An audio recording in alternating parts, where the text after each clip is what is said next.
Welcome to the Dental Implant Practices podcast, where each episode will explore how to integrate dental implants into your practice and into bone, with your host, Dr. Philip Gordon. Hey guys, thanks for being listeners of the show. Go to dentalimplantpractices.com and find all of our resources. Also find us on Facebook, Dental Implant Practices page on Facebook, and go to iTunes and leave me a review on iTunes so we can help spread the message. Thanks. Welcome back to another episode of the Dental Implant Practices podcast. I'm your host, Philip Gordon, and today it's a huge honor for me to introduce Casey Hayes. And Casey, you are here local in the Kansas City area and work with Hayes Handpiece. Why don't you go ahead and introduce yourself and tell me a little bit about yourself and your company. Okay, first of all, thank you for having me. I really appreciate it and the opportunity to talk about our company. I am based out of Kansas City. My title with Hayes is the VP. I am the VP of Sales. We are a company that's both franchised and then we have corporate-owned stores. We were originally started in 1989 when the mandation of sterilization, when the gal in Florida claimed that she got HIV from her dentist. And my uncle John Hayes had worked for Sullivan at the time, and he was a repair guy. And he knew at that time when they had to sterilize all the dental handpieces that they were going to break. So what he wanted to do is set up a local service to assist doctors. A lot of doctors then especially did not have enough equipment because they weren't sterilizing it. They didn't have to have 3 high-speed drops. So he went ahead and they love San Diego area.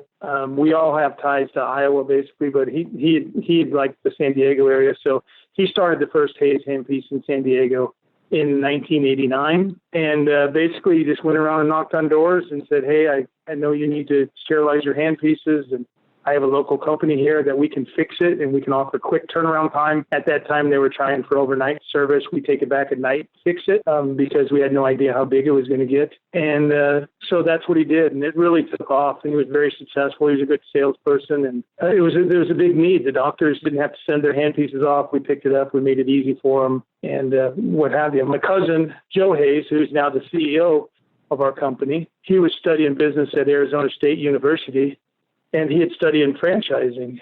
So he started talking with his dad and said, hey, if this will work in the San Diego market, it'll work in every area in the United States and maybe worldwide someday. And this is a 23-year-old kid. My uncle is really quite a humorous guy. He said, I think you're going to goof my business up. He goes, why don't you try to get a job? I'm tired of paying you away. And he goes, no, Dad, I'm serious. I've studied this a lot. And anyway, push came to shove, and they got going, and they got a garage and for the repairs and administration for the trailer. And Joe started selling franchises, wrote a business plan, and my uncle taught repair as people came in, and it took off pretty good. And for the first 6 years they were franchising, and people would come in for training, and then they'd go out, and we had phone contact with them and what have you. And a lot of the franchises, some of them are still with us today. A lot of them have sold off, and it took off really good. Today, us and Sullivan Shine Pro Repair more of the handpieces than anybody out there. In about the mid-'90s, we had to stop franchising because we grew too fast and we weren't getting caught up and what have you. So they got everything, and we got better, and we wrote more business plans. And I came on personally in 2003. I was working in corrections, helping juveniles stay out of prison. And boy, that was the best sales training I ever had as far as getting out there and getting to know people. I didn't know a lot about business, but I knew a lot about people. So I started in the Kansas City area in 2003, and we really took off. It was the fastest growing franchise we ever had. And my cousin was like, gosh, what are we doing? What are you doing out there? This is like going crazy. It was really good, and a lot of nice people in Kansas City, and very receptive to a local repair facility. And we literally picked them up and we repaired them, and we'd have them back in a day or two for all the high speeds anyway. In 2005, my career took a different turn because Joe said, Kansas City isn't big enough. I want you to go to Chicago. So I had the good fortune and education to go in and develop in the Chicago area, and we now have 1,700 customers in there in the Chicago area, and it's our largest corporate-owned franchise. So that's basically the story of Hayes Handpiece as far as how we got started. What we offer is we're about 75% repair. We are, and there's still a high number of air-driven out there. The market is only about 30, a little over 30% electric. So most of it is air-driven, high speeds and slow speeds, which are that we repair tons of them right here in the Kansas City area. And then we also have a repair facility in San Diego still. We also have a large one in Chicago, so we have them kind of spread out through the country here. When the internet boom came, doctors started buying from different dealers. And then also the economy went down. A lot of the dealers had contacted us, or a lot of the manufacturers, had contacted us about maybe becoming a dealer. And we were just a local repair company that knew a bunch of dentists and got along good and went golfing and had a bunch of fun with them. It started sounding intriguing to us. Now today we offer a full line of burrs. We have a vacuum line cleaning supplies for the back, of course, handpiece oil. We do full classes on for CE credits on handpiece maintenance, OSHA requirements. We're not certified OSHA trainers. We do operatory maintenance and all them classes we offer for free just to get to know people, and it's worked really good for us. It gives us a nice platform to get to know people. We also offer new and used handpieces. Dental handpieces as well as surgical and implant handpieces. And we have 2 full lines of hygiene scalers. The main part of our business is repair and having the relationships with the doctors. But we have a nice pipeline, and our sales are continually going. That's a lot of stuff. I mean, you guys have, I really like how, your uncle saw a need in the market and then decided to capitalize it. I mean, I think that's a great story. He said, with the advent of that whole AIDS thing that you talked about there's a lot of things that change in dentistry. We had to have autoclaves now. We had to have gloves. We had to have, sterilization techniques. And then with those sterilization techniques became problems because handpieces before that weren't meant to be sterilized. And so they started breaking down. And so, I mean, I think that's an amazing story that your uncle saw that need, jumped in it and catapulted it from there. And then, he's kind of grabbed up the family and lifted up people, like yourself, has helped lifted the company further and further into what it is today, which is becoming more of a full service operation for handpieces. It sounds like not just repair, but you've got small equipment, you've got burrs, you've got CE, you've got training, you've got new handpieces, and so it sounds like anything and everything handpiece and handpiece, anything that you can plug in and turn, you guys can have some help with. Yeah, that's correct. Yeah. So. Let's kind of take it from the top and say, maybe a lot of dentists know how to use a handpiece, but maybe a lot of dentists don't know a lot about handpieces. Why don't we kind of take it, pretty simple and kind of start from the top? And why don't you kind of tell me about the different kinds of handpieces? Obviously, everybody knows there's, electric and, air-driven, but kind of talk to me about maybe what the difference is between high speeds and low speeds, electric and air-driven, kind of what the good and the bad of each are, and then what you're kind of seeing in the field. Obviously, you mentioned there's a lot more air-driven. Are air-driven more expensive? Are they cheaper? Is it just what people are used to? Kind of just talk me through the whole thing about handpieces. Pretend I wasn't a dentist and I don't know anything about it. Just kind of start with me from the top and let's just kind of break it down ABC. First of all, 80% of our repair is high speeds because of the high RPM. And I like to say that a high speed is like a race car and a slow speed is like a tractor. And I clearly separate the two, especially when I'm educating an office or a doctor or an assistant on how to maintain them.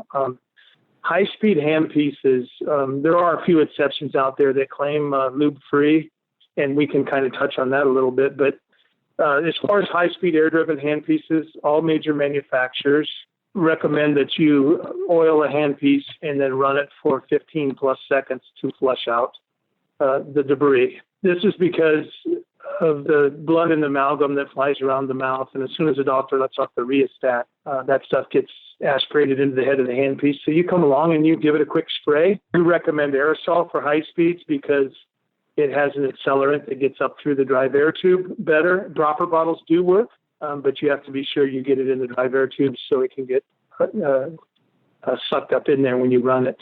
But some people skip the process of running the high speed. But that's not a good idea. You have to lubricate it and run it. And the quicker you get to it, the iron content and blood is very hard on any type of parts or metals in there. And so wet blood's easier to get off. And so we really recommend that they lubricate and run the high speed. Now, what's really taken off, Dr. Gordon, is the automatic lubrication machines. I get a ton of questions about them. We do offer a couple different kinds of them. And for these multi-doctor practices, to me, that's a great way to go. And what it is you just hook the handpiece up, you push a button, and it'll lubricate the handpiece and run it for you. And then you bag it and sterilize it. It's very important. Actually, an air-driven handpiece is somewhat primitive, even though it's machined really. It's really a machine, but it's an upper and lower bearing with an O-ring, which is a shock absorber, and a main spindle, which you put the burr in, and an impeller, which catches the wind, and it spins really fast, and the burr's locked in, and we cut a tooth. Proper maintenance is to lubricate, run them, bag them, sterilize them. Drying cycle is super important to the longevity of your handpieces. If they come out in wet bags, this will decrease the life. Metal and moisture produce rust, and it's just not good. Plus, the CDC would say because of wicking, it is not sterile. That bacteria can get through the paper side of wet bags. So we really encourage them to get through their drying cycle. If somebody's having problems with the handpiece, I will come in and grab one of their handpieces and say, okay, doctor's done with the procedure. Please tell me what happens to this handpiece in the next 4 minutes, 40 minutes, whatever, and we walk through it.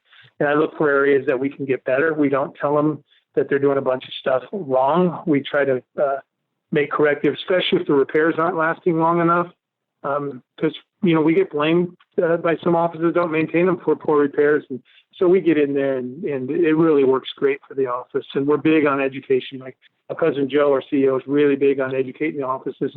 Once you have that relationship with the doctor, it's awesome. But air-driven slow or high speeds are a huge part of our business. There's a ton of them out there used every day. The different types, Midwest and Star are the American-made ones that are very popular, and they were big in the dental schools, and a lot of doctors came out and just continued using them. They both are great as far as access, torque, and they're fairly economical to repair, and they last. They last a long time. Then you have the Cavos, and you have handpieces from Europe, which are very good, Cavo, W&H, in this case from Japan, but they're all very good high speeds, and they all make both air-driven and electric.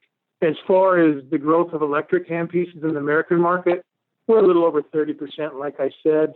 Maybe about 3 or 4 out of 10 offices I walk in have electric high-speed handpieces. The Europeans are over 70%, and the Asians are up there closer to 80-90%. So we're a little bit behind, but I will say that the UMKC included, they just bought a bunch of B&R electrics, and what the students are handling, an electric handpiece is just said to be more efficient. But if you've been using something for 15 or 20 years, people really aren't apt to change that much because they know the tactile feel, et cetera. It's a big jump. The difference between an air-driven and electric high-speed, the air-drivens generally have 20 watts of torque or under, 20 watts of power or under. The electrics can have up to 60 watts, so they're quieter. They're very efficient cutting, which the patients love, and they're super good for your hand health. Most of the wrist problems, not most, but a lot of wrist problems are caused by repetitive motion of feather in a high speed, air-driven, to get it to go back up to speed. With electric, there is none of that. You just cut you can't really bog it down. It's great for crown preps. It's great for hand health and your hearing. The biggest complaints and obstacles of electrics is the size of them and the weight. You hold an electric handpiece back further, more like a teeter-totter, so you can get it balanced in your hand. They are working. Every year they come out with a little smaller and a little less, but electric motors weigh a lot more than a air-driven, cylinder type handpiece. So, but the electrics are growing, so we're definitely repairing them, and we work with the manufacturers and getting their training and tooling and parts so we can repair them locally as well. Electric handpieces, you have to be aware that they can heat up. Air-driven handpieces stop when they're broken. Electric will continue to run because the motor's so strong, and once a clinician hears or feels any heat or hears abnormal noises, he should shut down his electric handpiece and get it serviced, or at least have it evaluated, which we most certainly do, and let him know. But there have been a few issues of patient burnings, most of them around cap burnings. Any cheek retraction or anything like that can cause the handpiece to heat up, but they are very efficient. Roughly, as far as service, I just like to tell my doctors, and this is rough, an air-driven handpiece will cost you $20 a month per handpiece. It will cost you about $240 a year. You'll have one repair a year, and it might be $179 to $250, somewhere in there. And electrics cost about $40 a month, so per handpiece. So if you have 5 electrics, you might be paying about $50 a week, which, if it makes you more efficient and more healthy, it's definitely worth it. I just really focus on educating doctors on the advantages of electric, and then let them try it. And really, we don't try to push anybody one way or another. But I do see the dentists that are under 40. It's really taken off. One of the advantages of some electrics is you can use it as a high speed and a slow speed. With just one dial, you can turn it down, and you can go from 200,000 RPMs, which is the max of an electric. Air-drivens max out at about 400,000. But they maintain their torque at 200,000. But you can turn it down as low as, under 5,000 just with a dial. And some doctors really like that, and not switching handpieces. As far as slow speeds, the most dominant in the U.S. in air is the Midwest and the Star. They're both very, very good, and they've been around forever. I get calls all the time, and doctor says, I think I've had this since dental school. And they just work. They work good. We sell both new and refurbished. We can get people set up. Lately, the new stuff has been the best way to go, because they give you free attachments and stuff like that. They have specials going on all the time, so there's really no reason to buy a used handpiece. The CDC has recently made recommendations that we sterilize. I think probably all you guys are aware of this, that we sterilize all slow-speed attachments and motors in between each patient. A lot of people were just sterilizing the attachments, but they have made a very strong recommendation that we sterilize everything. So that has bumped our sales up. A lot of the merchandise reps came in and wrote them up some big tickets and said, hey, you need to add 5 slow-speed sets and this, and $15,000 worth of stuff. We've worked with people where they can add a set a month, or just give them what they need to get the stuff through the sterilizer if that's what they choose to do. So that's been a hot topic, especially on the hygiene side, because people would use a disposable hygiene angle and then not sterilize their RDH hygiene handpiece. And now there's more doctors sterilizing all the slow speeds, and we constantly have specials, buy 2, get 1 free. And we most certainly try to get you just what you need to be effective. One of the other problems I've seen with some dental offices, if you don't have enough equipment, or if you're wetting handpieces down to get them cooled off, so you can use it again, that's very hard on them. It creates a moisture inside, and it decreases the life. And the more handpieces you have, obviously you don't need to have an abundance, but the manufacturers recommend 3 high speeds per chair. Higher rotation equals less repair, and good quality lubrication. Do not save money on lube. There's $10 handpiece lube out there.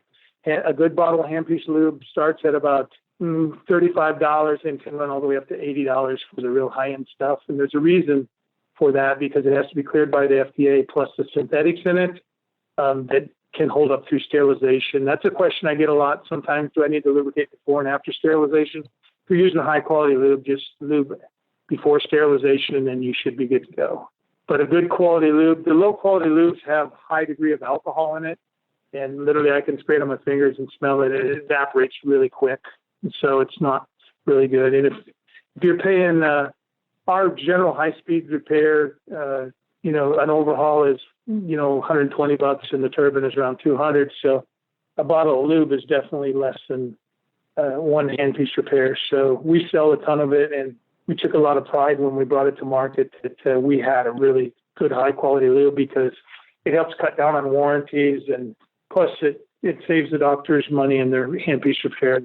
That's really important to us, because if a doctor's handpieces are breaking all the time, he's spending too much money, he's going to go away. He's going to try something different for sure. So we get in there and really interact with them and their staff, and it's nice to be involved in that. Yeah, it sounds like you've got knowledge on all kinds of high speeds and electrics and slow speeds and a way to maintain that. And so if somebody was in an area where you had a rep or wanted to learn more about that, you guys would be able to offer up solutions and give advice and make sure people's stuff's running at a high level. And if there's repairs needed, service those repairs, or if they needed new ones, you guys could do that. So it sounds like you've got everything wrapped up for them, right? Yeah, absolutely. And I'll even train new staff because I know they're going through enough training. If you get a new assistant, because if a new assistant comes in there and busts all their stuff, I'm going to get blamed for it, or it's going to cost Doc a bunch of money, and he's not going to be too happy. And so I said, Doc, if you get a new assistant, you want me to come in and go over handpiece? I mean, literally, our handpiece class takes 30 minutes tops because, especially if it's air driven, some of it's a little more, involved. But if it's just air driven, we can teach them, what to do really easy and make some corrections that saves doctor a bunch of money. So that's what we like to do. That's great. I'd like to switch gears a little bit and move over to implant handpieces and motors. Now, when it comes to implants, obviously it's all electric, and the handpieces are a little different. So someone looking to place implants or is placing implants, there's implant motors and handpieces, there's surgical handpieces. Why don't you break down the different kinds of implant handpieces for me? Kind of talk about what the gear reductions are. What is the difference in torque? What is the difference in RPM? How all that's measured. There may be some people that actually don't know a lot about that as much as they would want to, and so kind of break that down for me. A lot of the implant unit sales are driven by the implant manufacturers because you go, as you know, Dr. Gordon, you take a class and they give you a motor comes with the class. And a lot of the doctors think they got the motor for free. They order implants. And as far as the units go, the most popular in the United States are B&Air, W&H, and Aseptico. Aseptico is an American company from Washington, and they're very good, and they can be serviced in the United States. That's huge for people getting started in implants. A lot of people don't have backup stuff, and what happens if this breaks, and et cetera. So that's huge. The B&Air is a Swiss-made, very high-end, and but they have a factory in Irvine, California, so that can be serviced here. The W&H has to be serviced in Canada. The big implant manufacturers, most of them are under contract with one of these, and that's where they steer the implant, the doctors to. And like I said, it's rolled into the class. And as far as the units go, almost always, and I say almost always, they have to go back to the manufacturer for repair because they don't just sell them parts. And general people, we don't see, a couple of them a month, so we don't have the training and tooling to repair them here. Plus, it's a delicate electric unit that needs to be professionally repaired by the manufacturer. You may pay a little bit more, but it'll be done right. And the torque that you have to set implants with and the accuracy that you need to set implants to avoid failures is very, very important. There are some companies out there that can get it running again. But I really question how efficient that's going to be, and I would want no part of that. I would advise my doctors to send them back to the manufacturer, and that's most certainly what we do. As far as the attachments, we can repair attachments. There's no electric wires in them. They're gears and bearings and reduction. Also, while I'm on that topic, you can spend anywhere as low as $3,500 for an implant motor, and I'm talking a good one. You can spend $3,500 or up to $7,000 for the real high-end ones. It's no different than anything else. You do get what you pay for. And most of our people are very well versed on that. And I try to get, if the guy has general set implants or if he's a surgeon, whatever's going on, I try to sell to what meets their needs. I think that's the best. I don't try to oversell anything. What I really caution people against, there's a lot going on, and I don't want to dip back into the air-driven handpiece, but it's going on in there, is get on the internet, Google in cheap implant motors, and it'll come up. And honestly, there's some out there that are a couple $1,000 for the whole setup. Well, that looks attractive. I get calls from them people all the time. My implant motor's broke, and what do? You'll get what you pay for, and you're doing a high-level surgery, and it's awesome. It's awesome. And then the machines, the three I mentioned, are amazing units, and they'll serve your needs. There's high-speed handpieces, Dr. Gordon, online for $40 now. They're not cleared by the FDA. Burrs fly out in the patient's mouth, and you got a full handpiece spending $400,000 in a diamond burr on soft tissue. I've seen some pretty ugly stuff, and I don't repair them.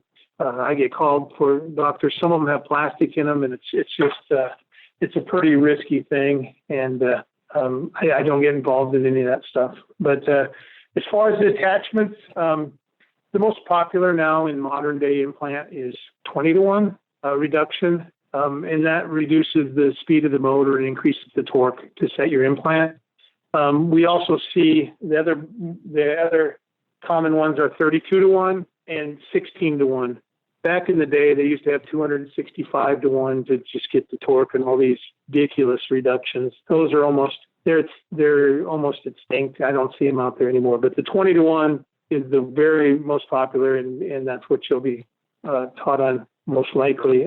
Aseptico has an anti-groove handpiece offers kind of an interesting thing. It has a depth stop on it.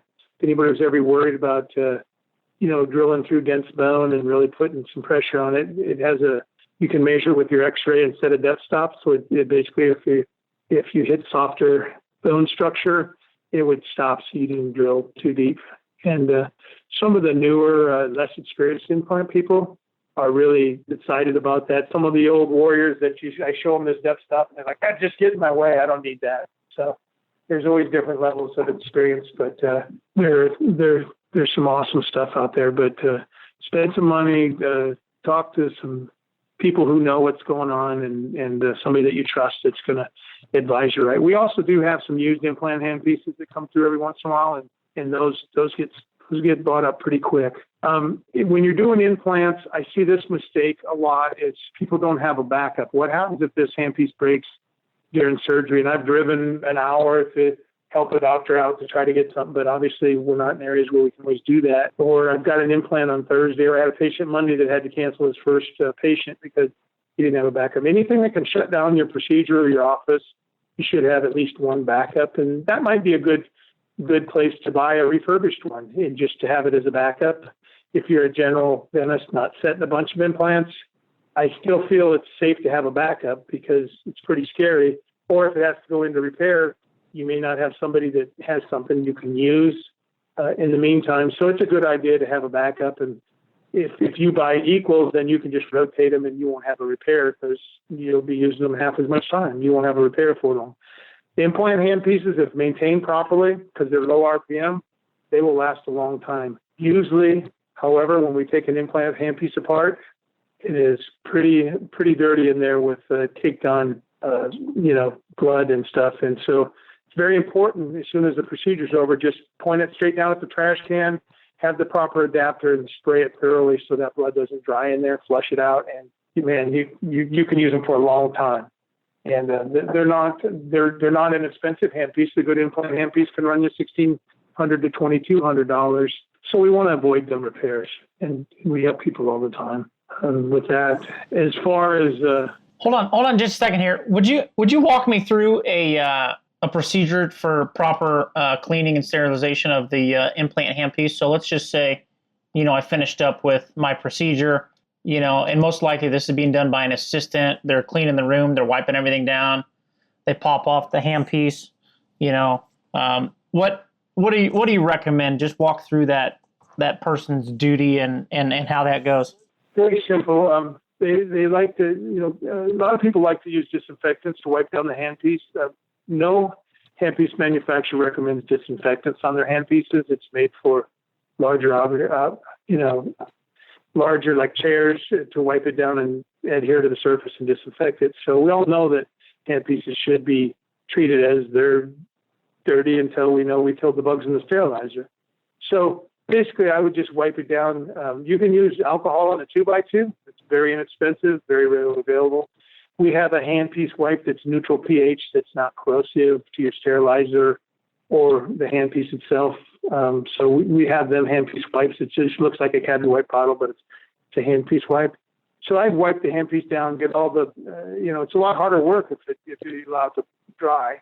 The quicker you can get to it, the better. It's not an emergency, but just wipe any blood off or anything you got on the handpiece, and then I would point it down and spray it, and immediately, because that's an open cavity, because it's a slow speed, it has a drive dog. immediately when you point it down over the trash and spray it, you will see lube come out.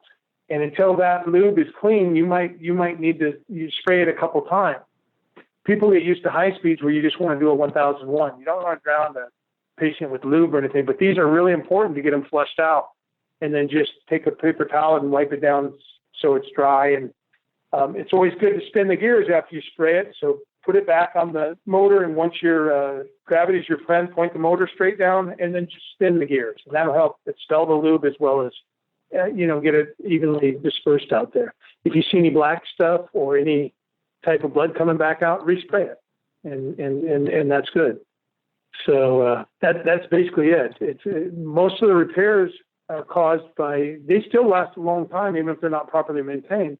Most of the repairs are caused by the iron content in blood breaking down the internal components.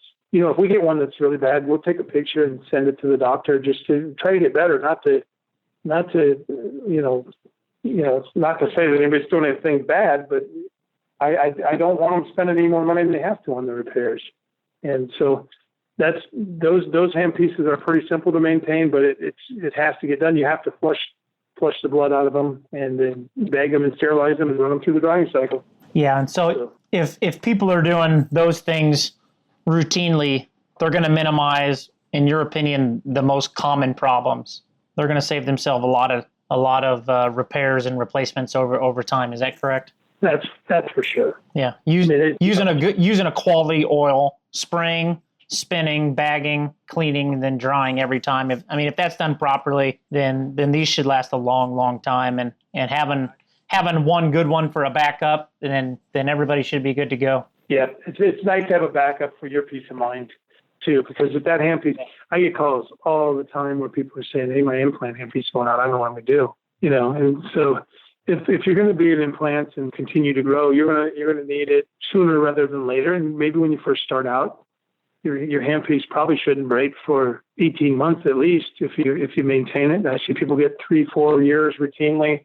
I see some old implant handpieces out there because they do run slower, and the gears they're really geared strong. They're geared strong. So yeah, keep them free of debris. Don't bake stuff onto them, and you should be good to go. What are some things that most dentists are probably doing wrong that they don't realize? What's the most common mistakes, or what do they think they're doing right, but they're really doing wrong, and you would say they should maybe be more aware of? I always tell people, I truly believe this. I didn't know this till I started. I believe being a dentist is a hard job, and sometimes they don't. They'll just trust that their assistants are getting it done.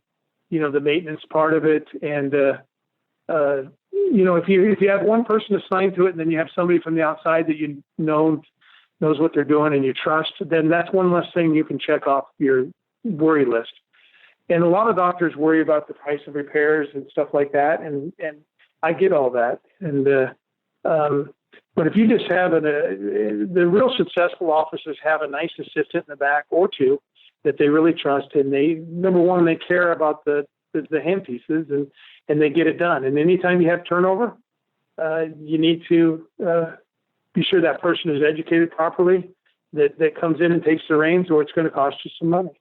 And then also, who do you hire to maintain your handpieces? I get calls all the time. I can get an overhaul online for $79. And my response to that is, let's talk about some areas where we went the cheapest in our life and how'd that work for us, and so we try to be middle of the road price wise with excellent service and quality. We're definitely a lot less than the manufacturers, but I do not want to be the cheapest guy in town, because if I have to drop quality or service just to save somebody $20 or $40, I'm not really interested in doing that. So I try to align myself with progressive offices that are, doing things. And I have no problem if they call and say, "Hey, when you can come down and we buy lunch and we can go over this stuff." I just did it yesterday. But as far as handpieces and not buying enough, you don't save money by cuts, not buying enough handpieces. And like I've told people before, add one a month. You don't have enough high speed. You add an associate. A lot of people are being associates now. They'll add an associate, not any more handpieces. You added 30 more hours of dentistry here. and you're not adding more handpieces. Then all of a sudden their handpieces start to break, and then it becomes a distraction. We got to keep them high speeds running. It's arguably one of the most important pieces of equipment in there. So having the proper equipment and spending money with stuff you're comfortable with. Don't try to save money. I've had people just basically literally going through repair after repair, and they're using a $129 handpiece. Those are fine for orthodontists to remove glue, but to cut fillings, all it does is waste your time and that type of thing. So spend some money on your high speeds. Don't buy more than you need. If you got somebody that's always trying to sell something to you, trying to get you to buy more, I tell doctors that actually handpieces can be kind of boring and sales can be boring, but driving through town and helping people and seeing them get what they need, and it's really, that's what I like to do. And whatever's causing you stress, especially for your handpieces, we need to eliminate that. Whenever I go in and start a lunch and learn a staff training on handpiece maintenance, a lot of times I'll ask assistants, what are you in a hurry for to get out of the sterilizer? And they'll show me a contrangle with a head, and they'll say, oh, we're constantly trying to run these through. And I said, why don't we add a couple of them and make your life easier? And $300-400, all of a sudden their life is easier, and they've got better rotation, which reduces repairs, and everybody's happy. But look at what's really stressing you, or I need this handpiece back tomorrow type of thing. We might want to look at adding more. Yeah.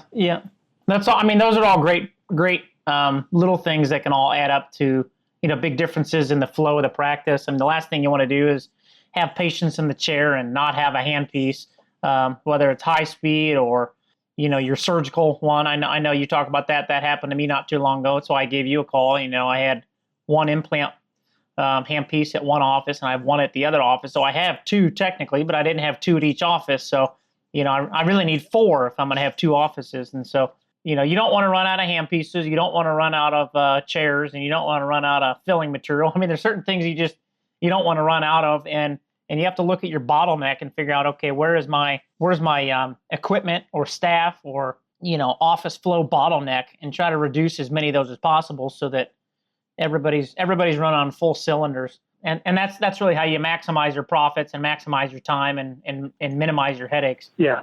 My dentists that make a lot of money, they spend a lot. That's for sure. Yeah. And the ones that don't, a lot of the dentists and dentistry's changed. I understand all that, and insurance has changed. But my offices that are really running, they're doing great. Everybody's got a smile on their face, and just the stress that it causes. That doctor Monday morning, when his one electric handpiece broke and he canceled his first patient, I got there about 9:00 and helped him out. But I said, this is what we need to do to not have this meeting again. And we shook hands. It's not. Some of them just don't know. It's not just getting people. And just so you know, too, Dr. Gordon, the average doctor per dentist spends about my average customer per dentist spends about $1,200 a year. So it's about $100 a month to keep your handpieces going. And if you have 10 or 12 handpieces and they need to be serviced once a year, you're probably going to see me every other month or so. And so, hopefully it's different handpieces. We run the serial numbers. We do all the warranty tracking for you. We honor our warranties. And if we think we need to get better on maintenance, we come in and nicely say, hey, let's buy you lunch and let's go over this. And then try to make everybody happy. And it works really good. I take a lot of pride in not losing customers, especially because they're not, paying attention or trying to make them be better. Because eventually, if their handpieces are failing too much, and we're doing 3 or 4 warranties every 6 months in there, they're going to go somewhere else, and they're going to try something different. And I've gained a lot of customers when I went in and did a cold call in the office. Because boy, do we need you? Our handpieces break all the time, and that's not a victory for me. That's a big red flag. And well, why do they break? And I don't know if them guys know what they're doing. I said, well, what I'm going to do is I'm going to repair these handpieces. I'm going to come in and I'm going to see what we're doing for maintenance and set it up right on the front end. And then once I get their handpieces in, they're functionable and they're spending less money and they're working. And they're going, holy cow, this is my guy right here. And that's what our whole why we spend the time to do staff trainings. And wait a minute, you're going to buy me lunch and teach, buy my staff lunch and teach them maintenance? Yeah, absolutely. We try to get in the Concord dental assisting schools. We get in up there I've done repairs for them. I'll do free classes for them. And I said, if you're sitting in an interview and you want to say that, look, I know how to maintain your handpieces, doctor, that'll be a big feather in your cap, because I can maintain your handpieces properly so they don't break. It's just one less thing a doctor has to worry about. And I think that's what everybody's wanting, is to say, look, let's just figure out how to use these things correctly. Let's get the most out of them, and let's cut down the things that we can control. So tell me, either yourself or the field rep in these people's listening areas, what are some ways, and we can kind of close with this, what are some of the ways that the reps or Hayes Handpiece can help dentists with their solutions? I mean, what's the best way if someone says, hey, I just, I'm going to incorporate you guys into my practice, what are the best ways to do it? Is it just to have somebody out, or give them a call, and is it start with some of that training and then look at what you can offer? Or, I know you guys have different products too. I mean, what's the best system? Is it you've got private label products? I mean, what's the way to get on track here and say, look, I'm having trouble. Something's not working right. I'm not taking care of my stuff. I don't know what I'm doing. I've got a bunch of junk. I don't, what's just the best way to get on track? Or I just flat don't want to do it. Yeah, exactly. Females a lot of times don't want to mess around with that lube and the best way, and we definitely have all different levels of education out there.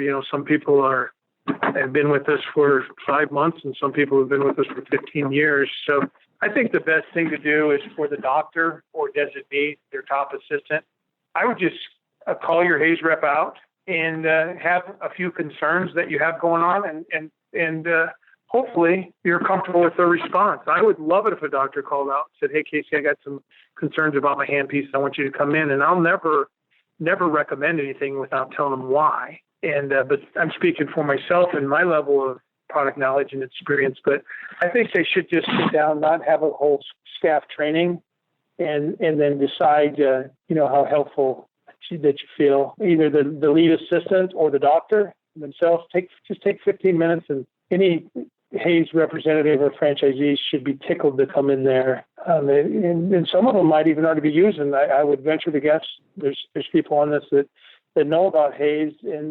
But if you haven't done that, talk to your rep about some educational courses. But I think if I was just a doctor and I didn't know who Hayes was, or anybody for that matter, I'd call them and I'd want them to come in and sit down with me, and I would tell them a few concerns I had and see be sure I felt comfortable with the responses there, and then just go from there. Another thing too, Dr. Gordon, that I wanted to touch on that I forgot earlier when you said what are some of the mistakes being made in dental offices.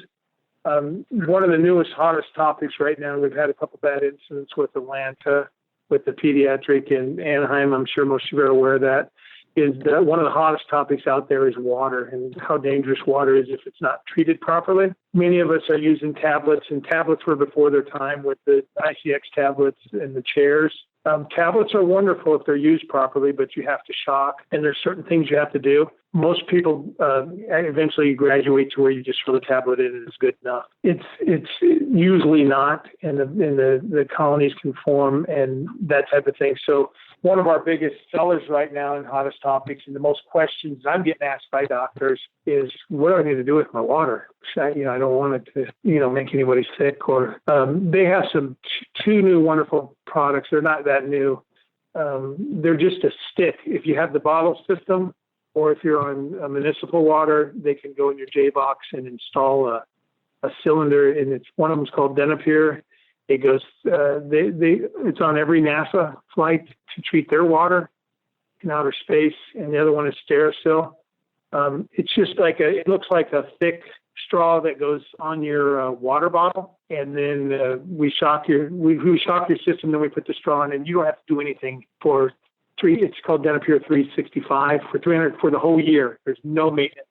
And all you have to do is put a new bottle of water on there. And it treats your water with iodine, and it keeps the colony, the CFUs under 500, the colony forming units under 500. So that makes it easy. It's a little under $4 per op per week. It's a couple $100 a year, which I'm sure is another expense. You're like, but It's a very good peace of mind, and my doctors that have it just love it. There's no more tablets, no more worried about is the tablet dissolved. And I'm not anti-tablet if they're used properly, but my experience is when I say, okay, so you use a tablet, tell me what else you do. And if you go online and read ICX tablet use, if you're using them, just go online and read about the maintenance. And maintenance is time, and time is money. And the most expensive thing on your P&L is your time and your staff's time. And so this has been a great thing for the dental industry, and it's a great peace of mind. And I go in there once a year and replace the straws. Obviously, for implants, you want to use sterile water bags. If you're using saline, that's another thing that can really kill handpieces, just like the old cars we had with the salt. And so really be sure you rinse them thoroughly if you're using saline, because that salt will destroy your handpieces. Well, just run through those two products again. What are the names of those products to clean the water? Denapure 365 and Sterisil. They're both sticks. If you thought of a drinking straw, but it's more circumference of a fat ink pen, maybe the circumference of a dime. And all I have to do is come in and I shock your system, leave the shock in, and I'll kill all the bacteria, limes, and biofilm, what have you. And then I come in on Monday morning. I measure your straw. I with your bottle. I cut the straw. I hook the stick up to. We put the water on. We flush it out. We just keep running some water through it, because at first the patients will say, "Oh boy, that water tastes kind of bitter." Because it will taste bitter, but it's good to flush it out. And this, your air and water syringe. These products are phenomenal, and there's zero labor. You just renew them every year. And like I said, it's a little less than $4 per week. We usually run a buy 3 straws, get 1 free. That's what I did for my doctor here in Kansas City yesterday. And then I'm going to go in and install them next week for him. And she was just a little uneasy, worried about her water. She'd been using tap water, and they use a tablet, but they're not sure that's working and all that. If you have any doubt, just have your water tested. One other thing you can do that I really caution my reps about, but if you just take a dental line and a high-speed line, and I wouldn't do it, and just do it sometime when you're out by yourself or when the office is closed, just kind of bend it back and forth a little bit, and then maybe set it on the counter, run an ink pen over it, the side of an ink pen, and then run some water through it and see what comes out in a cup. And it's you'd be surprised. It's alarming, but I always just try to educate people, and the water treatment is hot. It's a hot topic right now. It really is, and it's a good thing. It's a good thing. Unfortunately, sometimes it takes an incident to bring things to light, but maybe it's some things that should have been addressed earlier, and it's good that we're addressing them now. So I think that's another a value added service that your company delivers, to say, look, we're gonna look at your handpieces. We're also gonna look at some other things that relate to your whole operating system, and you've got multiple ways to help people just operate their dental business better. Yeah, but I'm constantly thinking, how can I improve productivity in this office? How can I make this guy a better dentist? What does he need? And that's how I try to teach my reps to sell. Everything else falls into place. And I tell doctors, I take pride in, I don't want to sell you anything that sits on your shelf or some gizmo that pops off a crown in 2 seconds, that, or something that doesn't work, because I have to protect my service business, and that's what my bread and butter is. And so I really like selling burrs.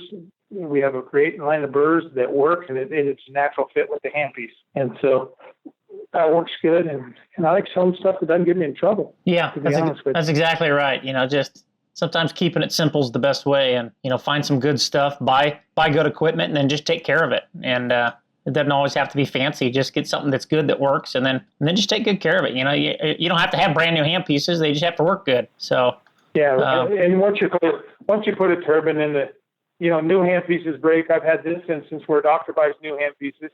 He writes me a check for $3,500, and he goes, "Oh, that's great." And then all of a sudden they get a repair, and they're like, new handpieces will break too. They got some pretty aggressive warranties. So, you get good longevity and nice. I mean, them Midwest, them stars, I see them out there 20 years old still. We put a new turbine in them, and they run up to speed, and they just keep on a cutting. So, and they look good too. I mean, They don't get stained. They don't. Some of that finish rubs off on some of the other ones. They don't have that.